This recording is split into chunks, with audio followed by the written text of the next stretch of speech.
Hello, so my name is Lucas Covert, and today we're going to be going over the development of Black communities during the Civil War era. And this can be starting focusing before, during, and a little bit after during Reconstruction. So the North before the Civil War, this is what we want to focus on too. The North had a very industrial themed society and economy. They were very focused on making industries, manufacturing interchangeable parts, having steel coal production, and transferring all of those materials through railways and steamboats. Very big creation in railroads. This allowed big transfers of materials and resources to the variety of the region. This creation of factories and industries also led to a big rise in overseas European immigration too. A lot of first wave immigrants came over to work in these factories because it prevented better economic opportunities of what they were facing at their own home state, and even more religious freedoms as well. Freed blacks, however, that were living in the North before the Civil War were often segregated and discriminated against in the neighborhoods, jobs, and any kind of livelihood type environment where they interacted with another type of people. This also was at risk of being kidnapped and sold back in slavery under the Fugitive Slave Act, which was very common place and was a very common act to be taken place and was a very disgusting and vile thing. So as we can focus on here, so the North, we're going to focus on the South. So both developments play a role because they developed at very same time, but very differently. The South was very agrarian and had a very agricultural type of production economy and society. And this focused mainly on tobacco, cotton, and that was the indigo, and that was the biggest cash crops that they can produce. The South, living in the South, it emphasized a lot on the social hierarchy based off race and servitude. So it had to do with rich, wealthy, poor, and slaves. And then after that, based off race. So if you were wealthy, you lived a very aristocratic lifestyle and culture, while poor whites did not enjoy the wealth lifestyle, but did enjoy social hierarchy benefits because they were ahead of the slave population in a way. So even though they were lower money wise, they still held a social dominance over a certain kind of people, which was a very cruel way of maneuvering politics, economics, and society through a region.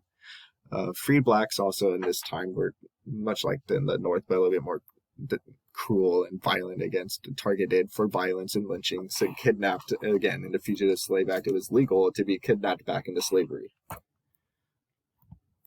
So we're going to go back to focusing on the North, because how is this irrelevant? Most of the southern states had abolished slavery in 1830.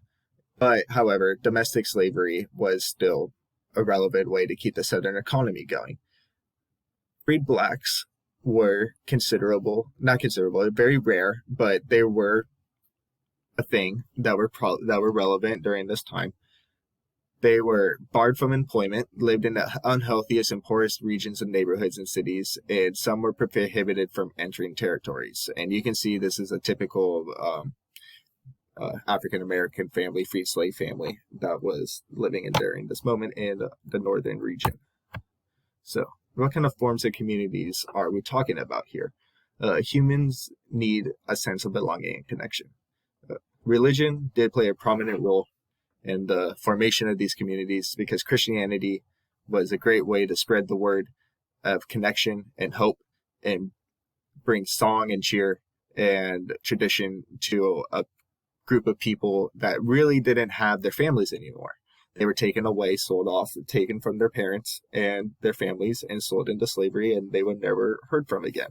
So there needed to be a sense of communities, and this kind of atmosphere really was relevant, and Christianity was a really prominent religion in the African American slave freed people community. Schools were also an important part in creation of communities as well, because it promoted sponsorship, development, communication, and just a whole development of community as a whole. So one of the first churches to be formed off was the African Methodist Episcopal Church. This was founded in Richard Allen in around 1816 and wanted to create a service that did not turn away Black Americans. He felt incredibly mistreated at a point where he was at St. George's Church. They were doing a service and was asked to leave, and they were saying not during service, and they refused to go. They were forced to leave and felt very just wrong that no one should be denied the worship to service God. This led to the creation of the African Methodist Church and wanted to create a community of worship. This was the first ways of doing first forms of resistance against discrimination, because this was a way that all African people and freed slaves can go and celebrate religion and form a sense of community with each other. So, what's next? Schools. Schools, most prominent location that I've was seeing is in North Carolina. Community schools are becoming much more common, and it was just one time it was just something with just out of a barn with no more than 100 people, makeshift shack, or it could be a little bit nicer. Whoever had the skills and literacy in this time became the teacher, and whoever did not were the pupils. Most often it was a lot of educated African American peoples who took the time out of their days and lives to teach. When Black men were allowed to enter the army during this time in the barracks, they would set up schools in that barracks as well. This was incredibly important too, because this was one of the first legal establishments for African American schools to be part of the United States system. This faced severe backlash of white Americans because they did not feel like people wanted to have equal opportunity. But by the end, in 1864, New Bern had 11 freedmen schools, Beaufort had only 3, and 9 were scattered across the area of North Carolina. This super relevant because the creation of these schoolings were sponsored, formulated, and cared for by the African American people and by the freed slave community.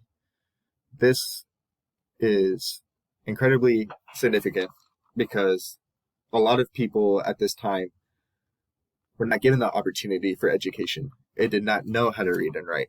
So to have this kind of opportunity and to have people to support an education system allows people to develop and grow in life and to make choices for themselves that they were not allowed in before. So this is a video that I have found. It explains the roles and the history of the African Methodist Church that we just went over. It provides a good visual aid of what you kind of can produce. It's around 6 minutes long. You only need to watch the first 6 minutes. Make sure you take notes. You pay attention to what the speaker has to say, and you kind of connect the words of religion to community. Connect how religion played a role in overcoming a segregated part of life and attaining the right to worship. After you do that, you're going to participate in an activity. You can take the time to read this activity and directions. You will read both, or not read, you will look at both number 10 and 11 slides, and that has both a picture of the Northern Black School and church. You're going to go on the Padlet, which I will provide a link. Write down one significant thing that is brought from the school or church, and which you think that will bring African American communities on the Padlet.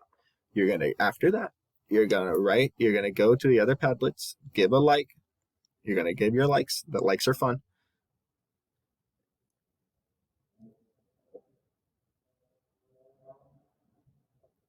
And you're gonna also provide a little statement on how you think this connects to your statement. Or if it doesn't, you can take all the time you need. Here's one picture. Here are the other two. And after that, you'll be taking a little test. Let me know if you have any questions, and thank you so much.